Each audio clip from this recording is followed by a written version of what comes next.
औज़ुबिल्लाहिमिनश्शैतानिर्रजीम बिस्मिल्लाहिर्रहमानिर्रहीम। जब यजीद के हुक्म पर इमाम हुसैन के सर को काट कर रसूलुल्लाह सल्लल्लाहु अलैहि वसल्लम की बेटियों के साथ कैदी बनाकर शाम तक पहुंचाया गया तो यजीद ने अपने सिपाहियों को हुक्म दिया कि इमाम हुसैन के सर को शाम के बाहर रखो और शाम वालों को कहा, आज ईद का दिन है, तमाम लोग नए कपड़े पहने और अपने अपने घरों की छतों पर चढ़ जाएं। जैसे ही कैदी खानदान आए, इन पर पत्थर बरसाकर इनका इस्तकबाल किया जाए। तरीक में लिखा है कि 3 दिन तक रसूल अल्लाह अलैहि वसल्लम के खानदान को शाम के बाहर ठहराया गया और शाम की गलियों को सजाया और संवारा गया। शाम के हर शख्स ने नए कपड़े पहने और जब आपके खानदान कैदी बनकर शाम की गलियों से गुजरा तो कहीं से किसी ने पत्थर मारे, कोई आप पर गर्म पानी फेंकता रहा और कुछ लोग तमाशा देखते रहे। आपके पूरे खानदान को शाम की गलियों से बेपर्दा गुजारा जा रहा था और हजरत इमाम हुसैन का सर मुबारक नोके नेजा पर भी कुरान की तिलावत कर रहा था। और जैसे ही कैदी यजीद के महल में पहुंचे तो यजीद ने इमाम हुसैन के सर मुबारक को सामने रखा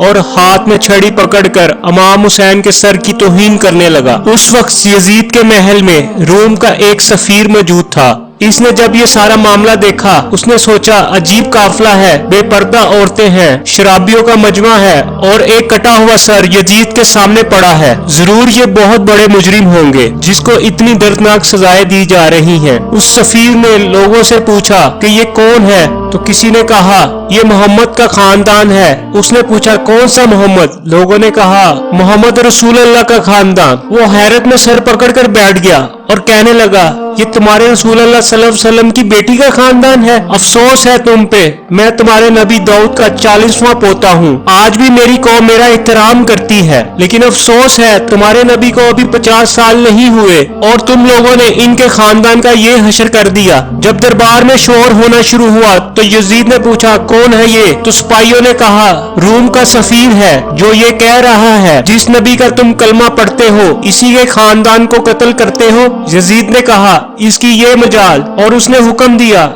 इसका सर कलम कर दो। जब उसका सर कलम करने के लिए लाया गया तो वो कहने लगा मैं तस्लीम करता हूँ कि तुम्हारा नबी सच्चा नबी है, और इसने कलमा पढ़ना शुरू कर दिया। सिपाहियों ने पूछा हम मुसलमान तुमको कत्ल कर रहे हैं और तुम हमारे नबी का कलमा क्यों पढ़ रहे हो? वो कहने लगा कल रात मेरे ख्वाब में ईसा मसीह और दाऊद अलैहिस्सलाम आए थे और वो फरमा रहे थे कि तुम्हारी वजह से हमारा सर ऊंचा होगा। ऐ लोगों, मैं तस्लीम करता हूँ कि तुम्हारा नबी सच्चा नबी है, लेकिन अफसोस तुम लोगों पर तुमने अपने रसूल का खानदान की कदर नहीं की है। इसके साथ ही आज की वीडियो एक इख्तिताम को पहुंची है। आपको मेरी वीडियो अच्छी लगी हो तो वीडियो को लाइक और शेयर करना मत भूलिएगा। मिलेंगे एक फिर न्यू वीडियो के साथ। अल्लाह हाफिज।